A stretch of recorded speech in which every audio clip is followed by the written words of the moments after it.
સદગુરુ મહારાજની જય. સત્ય સનાતન સતી ધર્મની જય. તો લૂટ શકે તો લૂટ લે, રામ નામ કી લૂટ, અંત સમય પસ્તાएगा जब प्राण जाए सकसूर. पति खुद परमात्मा अवर न दूजे कोई, जो न હોય સતી સાધવી તો પતિ પરાયણ હોય. સદગુરુ મહારાજની જય. તો શું કીધું કે પતિ જો ખુદ પરમાત્મા ન હોય તો આ બધા પરાયા જ છે. કારણ કે નિત્ય ઉઠીને અને નિત્ય જાગીને નિષ્દિન પતિની સામે જ આપણે કાર્ય કરવાનું છે. કારણ કે આપણું કોણ સાંભળશે, આપણે કોને કહેશું? તો આપણને જો પ્રથમ આપણો પતિ આપણને પરમાત્મા દેખાશે તો જ આ સર્વસ્ત્ર પરમાત્મા દેખાશે. કારણ કે જો ઘરવાળો માનશું તો આ ભાઈ આગળ ડરની તો ખૂબ વાત કરી. કારણ કે ગુરુ મહારાજે પહેલું પગથિયું તો આપણને ઘરે જ બતાવ્યું છે કે ખુદ પોતાનું ઘર ઓળખાયું. પોતાનું ઘર એટલે આપણું નિજ ઘર. જો નિજ ઘરની ઓળખ થશે તો આપણને અનેકની આપણને ઓળખાણ થશે.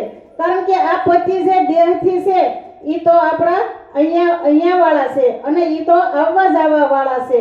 પણ વાત કરી છે કે અખંડ પુરુષ, અખંડ વર જે આપણે વરી ગયા, એને જો વરી ગયા હોય તો આપણને આ બીજો કોઈ દૂજો વર દેખાતો નથી. આપણને ઈ વરની વાત કરીશ, પણ એના માટે આપણે સતી થવું પડે. કારણ કે જો સતીના ગુણ દેખાડવા ન પડે પણ ગુણ દેખાઈ જાય. અને જ્યાં સુધી આપણે હું છું તો ઈ તો મોટામાં મોટું અજ્ઞાન છે. કારણ કે હું અને તે નહીં મટે ત્યાં સુધી ઈશ્વરની પ્રાપ્તિ થાય એમ જ નથી.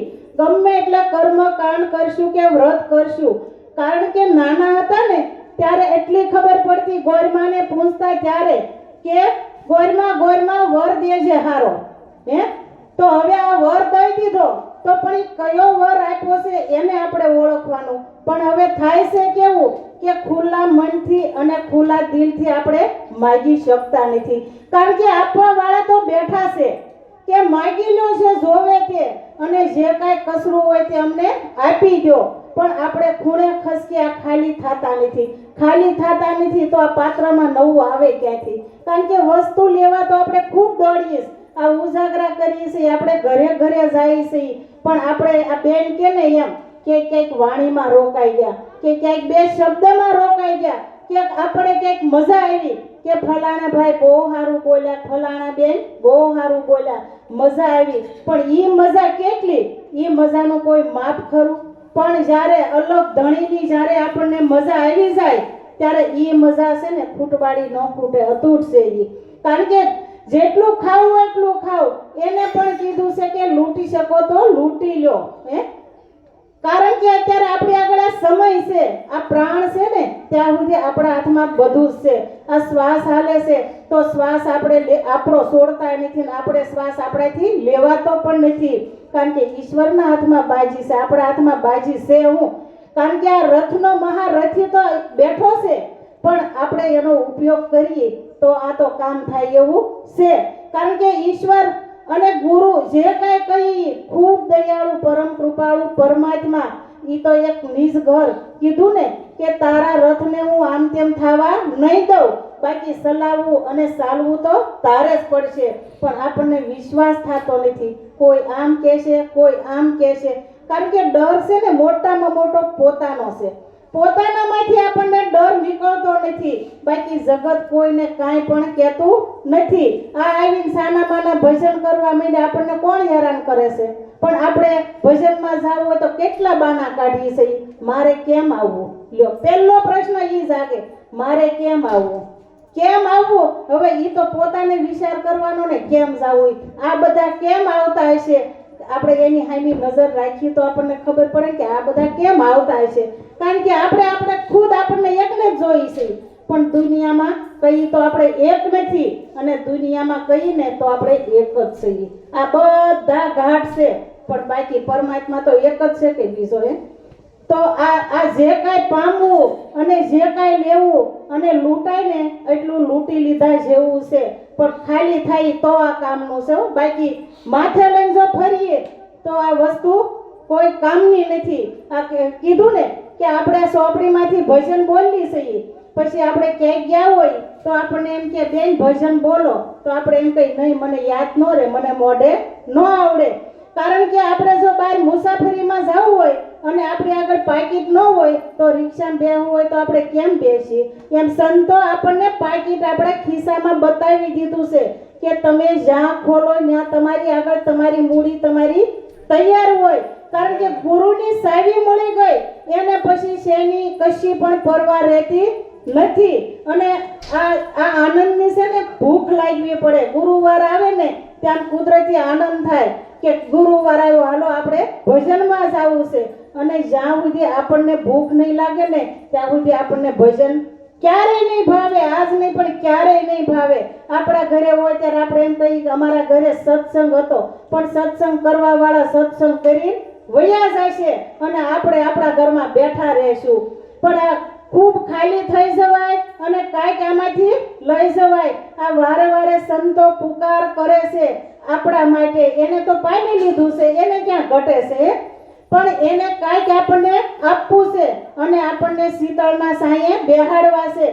કારણ કે એને ખૂબ મહેનત કરી અને આપણને તો આ તૈયાર માલ મળ્યો છે. તૈયાર જ મળ્યો. આપણા મુખનો શું શબ્દ છે? કાંઈ ખરું કે આ સંતો છે મૂકીને તપાઈને વૈયા ગયા છે અને આપણે હાટવા મૂકીને ગયા છે અને ઈ નામને આજ આપણે અમર ગાઈએ છીએ. કેમ? કારણ કે આપણને જો આપણી પડી છે તો આપણાથી કશું નહીં થાય, પણ કાંઈક આપણે થોડી ઘણી પીડા તો ભોગવવી પડશે. કારણ કે આપણને દિલને ડાઘ લાગવા દેવો નથી અને આપણે ભજન કરવું છે તો આ કાંઈ કામ આવે એવું નથી.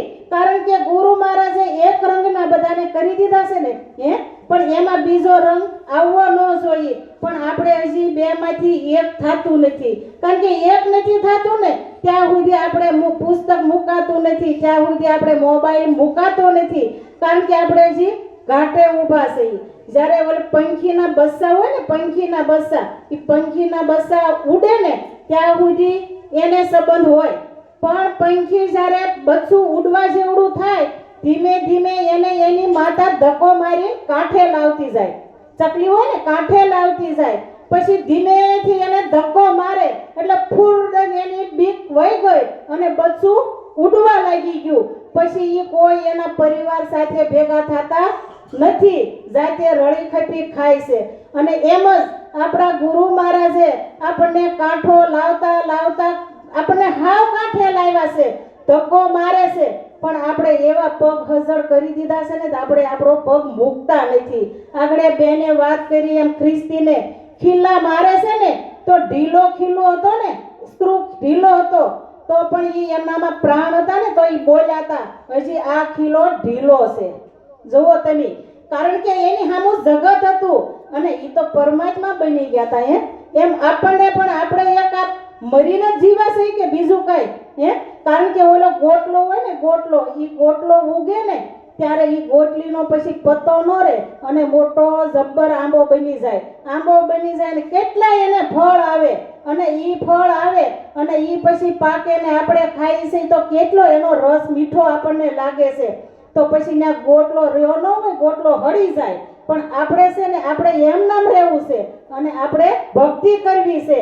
કારણ કે હું માળા કરું છું, હું જાત્રા કરું છું, હું 11 કરું છું બાપ. પણ જો 11 રસને જો ધારણ થઈ જાય તો આ એકે રસ રે એમ નથી અને એક રસમાં આવી જાય. કારણ કે આ મનુષ્ય માનવ દેહ છે ને એક જ રસનો છે, એક જ રસનો. પણ બધાને સ્વાદ જુદા જુદા દેખાય છે અને જુદા જુદા સ્વાદ દેખાય છે ને ત્યાં સુધી એક રસ આપણો નહીં બને.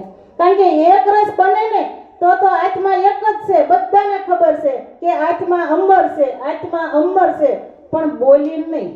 બોલવાથી એક નથી થતો બાપા. કારણ કે જો હરેક એક થઈ ગયા તો આપણે એક સત નીચે બેસી ગયા. કારણ કે આ ગુરુના શબ્દની કમાણી છે કીધું ને કે એક શબ્દ ગુરુ દેવ કા તાકા અનંત વિચાર. થાકી ગયા મુનિજન પંડિતા પણ એનો વેદનો આવ્યો પાર. વેદો પણ આ નેતી પોકારે છે, એના હાથમાં આવ્યો નથી. કારણ કે આ લખવામાં આવે એવો નથી અને ગણવામાં પણ આવે એવો નથી. કેને કે કોરા કાગળ સાદા ગુરુ લખે રે, એ લખનારો કોણા રે સાહેલી. સદગુરુ મળે સમજાય છે રે, ગણનારો ગણવામાં આવે રે, એ ગણનારો કોણા રે સાહેલી. સદગુરુ મળે સમજાય છે રે. કારણ કે સદગુરુ છે ને એ કોરા કાગળ જેવી વસ્તુ છે. સદગુરુમાં કોઈ બીજો ભાવ ન હોય, એનામાં એક જ ભાવ હોય કે તારવાનો. જે મને મળ્યું એ ભક્તોને મળે. આજ તમે જુઓ કે સંતોને વેશધારી ભેખધારી જુઓ તો કેટલું પડ્યું, અને આપણને તો કેવા સદગુરુ મહારાજ મળ્યા છે કે નિર્કપટ. તમે આમ જે કહો એ કે શું એમાં નથી. અને આપણે તો એક ભક્ત તરીકે રહી છે, પણ એક આપણા ગુરુ મહારાજના દર્શન કરીને તો એનામાં ભાવ કેવો છે, દાસનો દાસ હોય ને એવો ગુરુ મહારાજમાં ભાવ છે. કારણ કે અત્યારે જે આપણે આ મૂર્તિના જે દર્શન કરીએ ને તો એનો એક રૂવાડાના ખાલી દર્શન થાય ને તો આપણામાં જ્ઞાન થઈ જાય. એવી અત્યારે આપણે ગુરુ મહારાજની મૂર્તિ છે, અને આ સંતો રાત દિવસ આપણી પાછળ કેટલી મહેનત કરે છે. પણ જો આપણે કાંઈ કાર્ય કરી લેવું હોય તો ગુરુ શું છે ને એ પહેલા સમજી લેવું. કારણ કે ઘાટ દેખાશે ને ત્યાં સુધી આપણાથી અઘાટમાં નહીં જવાય. ગુરુ મહારાજ પણ આપણને ધક્કો મારી દીધો છે, પણ આપણે હજી જો ઘાટ ન મૂકીને તો એ આપણા ઘણા બધા પગલા પાછા છે, આપણે ઘાટ મૂકી દેવો પડે. જો ઘાટે ઊભા રહેશું ને તો આપણી પ્રગતિ ક્યારેય નહીં થાય. તો આ હવ વાયવાય એમ હવ જશે અને મોત આવશે ત્યારે મરી જશે. આવું તો પામર કોણ પશુ પંખીઓ કરે. જો આપણે આ રીતે જીવીને જો વયા જાય, મોત આવે ત્યારે મરી જાય, તો આ મનુષ્ય દેહ લીધો કે ન લીધો આ હું કામનો. પણ આમાંથી માણી લીધા જેવું છે, જાણી લીધા જેવું છે, અને હળવા ફૂલ થઈ જઈશું ને તો જીવવા જેવું છે. આજના જગતમાં તમે જે હોય એને પૂછે ને તો ચિંતા બીજી વાત નથી. કારણ કે લોકો આગળ સમય ઘટે છે, તો સમય ઘટે છે તો આવશે તો આપણા માટે હું આપણને ઊભા રહેવા દેશે? એક પલની વાર લાગે એવું નથી.